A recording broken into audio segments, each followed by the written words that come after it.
মানে দেখানোর পরেও তিনি নিজের দেশ ছেড়ে, নিজের জনগণ ছেড়ে তিনি কখনোই পালিয়ে যাননি। দেশে থেকেছেন, জেল খেটেছেন, নিপীড়ন নির্যাতন সহ্য করেছেন, কোনোদিন যাননি নিজের জনগণকে ছেড়ে। মঈনুদ্দিন ফখরুদ্দিনের হুমকি, হাসিনার ষড়যন্ত্র, তারপরেও নিজের দেশের মাটি কামড়ে তিনি এখানে থেকেছেন। এদেশের এক মহিষী মহিলা, যিনি অনেক রক্তচক্ষুর মানে দেখানোর পরেও তিনি নিজের দেশ ছেড়ে, নিজের জনগণ ছেড়ে তিনি কখনোই পালিয়ে যাননি। দেশে থেকেছেন, জেল খেটেছেন, নিপীড়ন নির্যাতন সহ্য করেছেন। মানুষেও বলে যে কারাগারে শেখ হাসিনা নিয়ে গিয়ে তার খাবারের মধ্যে বিষ প্রয়োগ করেছেন, তারপরেও তিনি এই দেশ ছেড়ে যাননি। তিনি হলেন দেশনেত্রী বেগম খালেদা জিয়া। তিনি হাঁটতে হাঁটতে কারাগারের মধ্যে গেলেন। আমরা সবাই টেলিভিশনে দেখলাম কি নির্মম নিষ্ঠুরতায় মিথ্যা মামলায় সাজা দিয়ে কারাগারে নিয়ে গেল, তারপরেও তাকে টলানো যায়নি, বিন্দু মাত্র তাকে হেলানো যায়নি। তিনি সেটা সহ্য করেছেন, কিন্তু শেখ হাসিনা তারপরেও ছাড়েনি।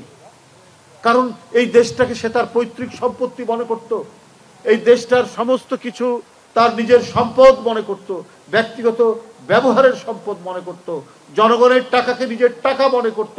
তাই বাংলাদেশ ব্যাংক থেকে শুরু করে সোনালী ব্যাংক, বেসিক ব্যাংক, রূপালী ব্যাংক, প্রত্যেকটা ব্যাংক সে ঝাঁঝরা করে দিয়েছে, ফুটো করে দিয়ে সমস্ত টাকা সে এবং তার লোকরা পাচার করেছে।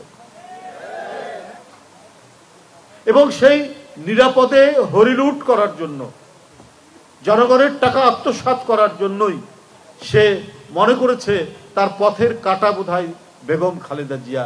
তাই পৃথিবী থেকে সরিয়ে দেওয়ার জন্য যত ধরনের চক্রান্ত করা দরকার সে সেটি করেছে।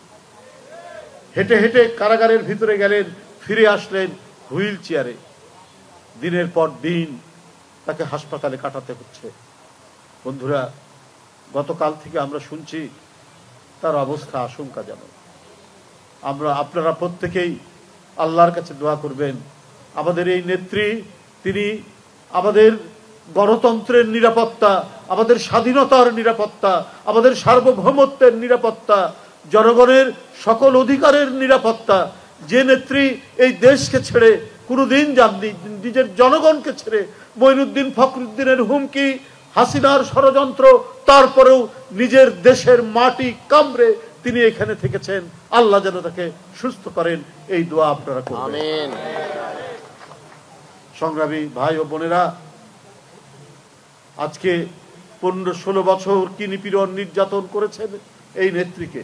তার সন্তান তারেক রহমানের উপর চালিয়েছেন অকন্ঠ নির্যাতন, অর্থাৎ তারই তো আন্দোলনের ফসল ছিল মঈনুদ্দিন ফখরুদ্দিন। আমি আগেই বলেছি, কারণ যে দেশটাকে সে নিজের হাতের মুঠোয় রেখে সব লুট করবে, সে, তার দলের লোকরা, তার ঘনিষ্ঠজনরা, তার আত্মীয় স্বজনরা। নিজের জমি যদি থাকে ঢাকা শহরে, বাড়ি যদি থাকে, সে রাজুকের আর কোনো প্লট পেতে পারে না। কিন্তু শেখ হাসিনা কোনো আইন কানুন নিয়মের তোয়াক্কা করেনি।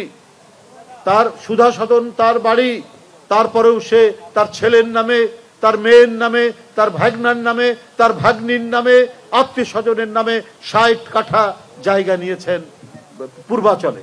ঢাকার একটি নতুন শহর গড়ে উঠছে পূর্বাচলে। এটা প্রধানমন্ত্রী এই কাজ করতে পারেন? পৃথিবীর অনেক প্রধানমন্ত্রীর নামে অভিযোগ আছে, তার দলের লোকরা বা তার ঘনিষ্ঠজন না, কিন্তু ব্যক্তিগতভাবে মানে অভিযোগ পাওয়া যায় না, খুব কম পাওয়া যায়। কিন্তু শেখ হাসিনা